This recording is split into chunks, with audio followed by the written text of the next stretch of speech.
Welcome back to the Big Fight Recap here on BLTV Classic. My head, as anybody can see, I'm almost a master at evading the punches coming at me. On today's video, we look back at the infamous clash between a very green Mike Tyson and a cocky old pro that thought he had Kid Dynamite all figured out. I keep him in the middle of the ring, and I can punch it. I'm not better than Tyson. Tyson rarely came up against big talkers, particularly during his development period. So it was interesting to see how the then 19-year-old would handle the pressure of a cocksure opponent with proven ability. In retrospect, it was the first true test for Mike Tyson. Let's get right to it.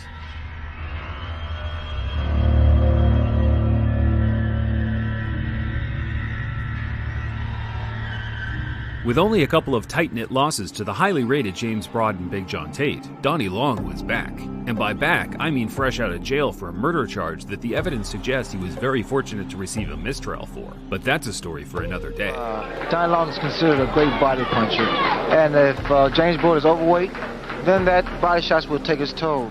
Donnie Long was a full-time street drug dealer and part-time boxer, and while he certainly had reasonable fighting talent, it was his charismatic style that granted him television spots early on in his career. And still undefeated, Big James Broadaxe Broad! Broad was one of Tyson's main sparring partners during this time and considered a genuine heavyweight contender despite only having a handful of fights. And that gave Long a lot of confidence, seemingly too much confidence. I'm in good shape, I feel sharp, and I feel like I can outbox Tyson.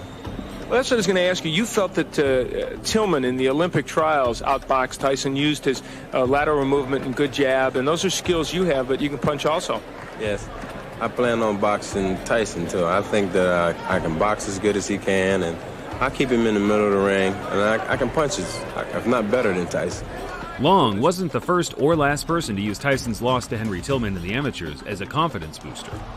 While Tillman was able to effectively run for 5 minutes and nick a decision back in 1984, Tyson's style was always more geared towards the pros, having the freedom to create openings without every jab landing on him, putting him on the clock. You know, I never get frustrated because I know we have a 10-round limit, and the crop of heavyweights nowadays having a little difficulty going the full 10 rounds. Tyson was a different beast in the pros, and he entered the ring with a record of 8-0 with 8 KOs. In the opposing corner, Long possessed a record of 15-3 with 10 finishes inside the distance. 39 seconds into the first round, his fifth first-round knockout in his 8 professional fights. Again, Tyson in the white, and the red and the gold is Donnie Long, and Tyson goes right in with the left hand. Mike Tyson has enormous strength. The key for Long, I think, in his fight is to counterpunch well against Tyson, hit him as he's coming in.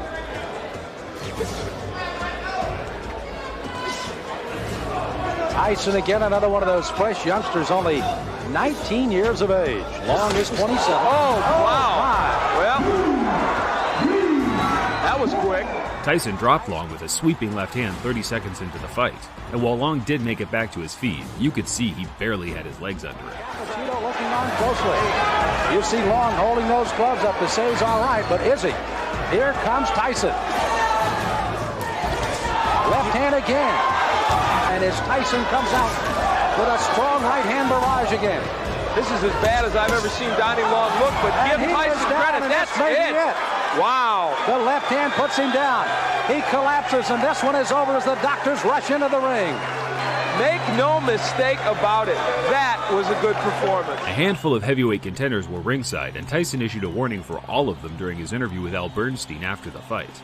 Earlier in the day, I really thought that Donnie Long would be a fairly tough opponent for you. He wasn't. Well, like I told you earlier today, if I knock him out in 1 or 2 rounds, would you still consider him that? Well, I thought he was supposed to be, but I guess he wasn't. Oh, now he wasn't. He was. No, he was a tough man. I'm just saying for you he wasn't tough, apparently, because you beat him.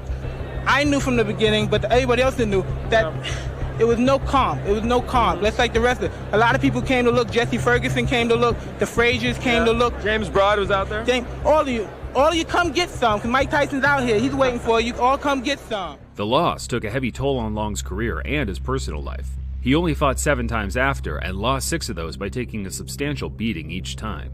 He went back to pushing drugs in the mid-90s, which secured him his second stint in jail. But after getting out in 2001, he changed his life around and is now a happily married man and Baptist of his local church.